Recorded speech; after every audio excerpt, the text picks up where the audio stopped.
Apocalypse Now, réalisé par Francis Ford Coppola, n'est pas un film de guerre. C'est un film sur la condition humaine, une condition poussée à l'extrême durant la guerre du Vietnam. Il est inspiré de la nouvelle de Joseph Conrad, Au cœur des ténèbres, écrite en 1899. Ce film arrive dans les salles de cinéma en 1979, soit seulement 4 ans après la fin de la guerre, période où la population américaine remet beaucoup en cause l'intervention de l'armée en Asie du Sud-Est. Il raconte l'histoire du capitaine Willard, ayant pour mission d'éliminer le colonel Kurtz. Apocalypse Now arrive alors dans ce contexte historique flou comme une critique de l'armée américaine et vient dénoncer l'absurdité de cette guerre. Encore et toujours Saigon. Vous venez d'arriver, mais lui est là depuis une éternité. Notre arrivée dans ce film marque déjà le début de la fin, rappelé par The End des Doors. Les ravages de la guerre ont déjà eu lieu, nous n'y sommes pas confrontés pour l'instant, mais ce n'est qu'une question de temps. La folie commence dès le début, non pas par les explosions et les tirs, comme on pourrait s'y attendre dans un film de guerre, mais par une simple mission, éliminer le colonel Kurtz. Les raisons de cette mission sont floues. On parle de méthodes malsaines, d'assassinat, des mots dénués de sens dans ce contexte de guerre. Et comme seule explication, des regards qui disent de ne pas chercher plus loin. Nous avons alors un premier aperçu du colonel Kurtz. Des photos et un enregistrement. On sent derrière ce simple enregistrement toute la complexité de Kurtz. Ses supérieurs le décrivent comme un fou, pourtant son personnage nous intrigue. C'est un homme qui a décidé de faire autrement, voilà tout. Il y a bien quelques photos et des diplômes qui montrent l'excellence dont il a fait preuve au service de l'armée, chose qui trouble, vu de quoi on l'accuse, mais cela importe peu.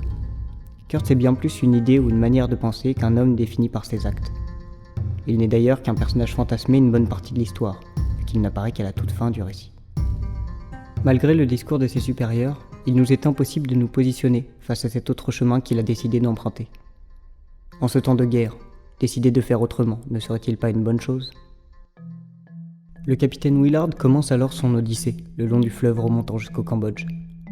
Il est accompagné d'un équipage de soldats, ayant, comme tout le monde, été arrachés à leur vie pour prendre part à cette guerre. Au début du film, on ne les connaît pas vraiment, car eux-mêmes ne se connaissent pas entre eux. Lance est un célèbre surfeur, chef et cuisinier. Il y a le conducteur du bateau, chef Phillips, et Tyrone, juste un jeune homme ayant encore toute sa vie devant lui pour devenir qui bon lui semble. Chacun a ses envies, ses désirs, ses rêves, mais on apprend finalement très peu à les connaître. Après tout, ils ne sont pas là pour se lier d'amitié. Ils ont juste été embarqués dans cette mission sans qu'on leur dise même pourquoi. La première partie du voyage nous donne une vision de ce monde à part. Un monde où les hommes sont dans un entre-deux. Ils ne savent pas quand ils rentreront chez eux, quand ça s'arrêtera, ni même si cela s'arrêtera un jour. Ici, la guerre est réduite à un jeu. La folie s'installe peu à peu. Il n'y a rien de l'ordre du dramatique, du moins du point de vue de l'armée américaine. Les massacres sont réduits à du divertissement, où il faudrait à tout prix gagner, mais tout semble trop facile. Les hélicoptères arrivent comme des anges de la mort dans le ciel et semblent surpuissants. Les bombes de napalm lâchées sur les côtes vietnamiennes nous ramènent à cette idée d'un massacre, d'un combat injuste, d'une présence injustifiée. Là où l'on se trouve pour l'instant, l'armée américaine triomphe. Du moins, elle se le fait croire. En effet, l'hypocrisie et les faux-semblants sont omniprésents. L'esprit américain est sublimé. On peut prendre comme exemple la vision de Kilgore, un général américain, sauvant un enfant avec sa mère et donnant de l'eau à un soldat vietnamien à l'agonie, soldat qu'il oublie très vite dès qu'on lui parle de surf qui semble bien plus l'intéresser. Tout est fait pour se donner bonne conscience, se dire que l'armée américaine est là pour la bonne cause, qu'elle fait le bien. À travers cela, on sent chez les soldats américains un mal-être, du fait d'essayer à tout prix d'oublier quelque chose dont ils doutent, la raison de leur présence. Ils sont venus en aide mais apportent pourtant la guerre. Pour oublier ce doute, un autre élément est présent, le rappel constant de leur vie d'avant. La musique des Rolling Stones, le surf, le jet ski sont tant d'exemples leur apportant un instant de bonheur, en se confortant dans des souvenirs leur permettant simplement d'oublier. Mais la guerre est trop présente, trop ancrée dans leur réalité. Les cowgirls montrent cet aspect insupportable. Les soldats deviennent des animaux, se jetant sur le symbole de la beauté américaine telle leur proie. Les mots du colonel Kurtz qui entrecoupent le récit nous font peu à peu sens. Tout cela, Kurtz ne le supportait plus. La remontée du fleuve amène l'équipage dans la deuxième partie de ce périple. Les hommes de cet endroit savent à présent qu'ils ne vont pas revenir. Non, ils ne savent pas, ils ont oublié que revenir était leur but. La folie s'accroît. Il n'y a plus de commandement, seulement des âmes qui errent, n'ayant pas de but précis. Nous sommes alors dans un endroit partagé entre le dernier reste d'espoir qui persiste pour certains, et tant d'autres ayant déjà abandonné, plongeant à bras ouverts dans la folie. Paradoxalement, ceux-là sont peut-être les plus rationnels, car pour tous, la vision du retour leur paraît déjà bien trop lointaine, bien trop floue. Cette vision trouble est symbolisée par cette brume qui envahit peu à peu le cadre au fil de l'avancement de l'équipage vers le Cambodge. Plus il remonte le fleuve, plus l'impression de puissance, initialement présente, laisse apparaître la terreur des hommes. Ne pouvant plus se conforter dans leurs rêves, leur seul but est à présent de tuer, rien de plus. Ils ne cherchent pas à se convaincre d'une quelconque raison, ils n'en ont plus le besoin, ils n'en ont plus la force. Certains, dans un dernier cri de détresse, se ruent vers le bateau pour y monter. Quitte à se noyer, peu importe la destination, ils ne peuvent se raccrocher à rien d'autre qu'à ce misérable espoir.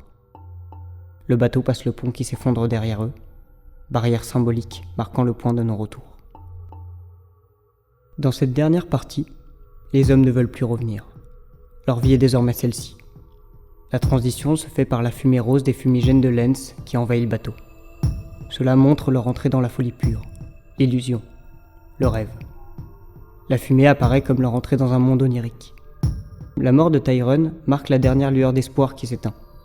Le message vocal de sa mère ne fait que rappeler à l'équipage qu'ils avaient tous ce même but initial, rentrer. Quand nos personnages sont au cœur d'un monde cruel à feu et à sang, ils arrivent tout d'un coup dans un espace-temps différent. Une famille de Français vivant dans une maison qui semble ne jamais avoir été atteinte par les ravages de la guerre. Cela ne fait que renforcer cette folie, dans un monde où cette guerre est devenue la norme. Cette famille de Français mène une vie presque normale, au beau milieu de l'enfer. C'est alors que le fleuve prend fin. On a du moins l'impression d'en être arrivé à la source, à la fin du Styx, laissant apparaître derrière un épais mur de brume, le royaume des morts. Des dizaines d'indigènes, peints de la tête aux pieds aux apparences squelettiques, se trouvent à l'entrée de ce royaume. Ils se contentent de regarder le bateau arriver, chacun sur sa propre barque, telle des amérantes. Dans ce lieu s'y trouve le tant fantasmé colonel Kurtz. La mentalité de Kurtz est le propos du film. C'est à travers ce personnage que Coppola parle de la folie et de l'ambiguïté de ce monde. C'est un homme avec une obsession de la vérité et un dégoût de l'hypocrisie. Mais Kurtz ne s'est pas arrêté à cela. Il s'est emparé de cette réalité et en a révélé son vrai visage, décrivant ses actes comme un mal nécessaire. On y voit aussi un homme en quête de rédemption, voulant transmettre à travers le capitaine Willard son message, son idéologie. L'aspect sectaire est bien là. Le colonel y est élevé au rang de divinité, adulé par ses pairs comme des adeptes. Sa mort est d'ailleurs mise en parallèle avec le sacrifice d'une vache. Mais Coppola nous montre pourtant un personnage qu'il nous est très difficile de juger moralement. Comment peut-on juger les actes d'un homme vivant en enfer ? Car c'est cela dont traite le film, de l'horreur. Cette horreur face auquel il n'y a pas de bonne décision, il n'y a plus de morale, et où seule la folie peut nous donner la réponse. This is the end, beautiful friend. This is the end.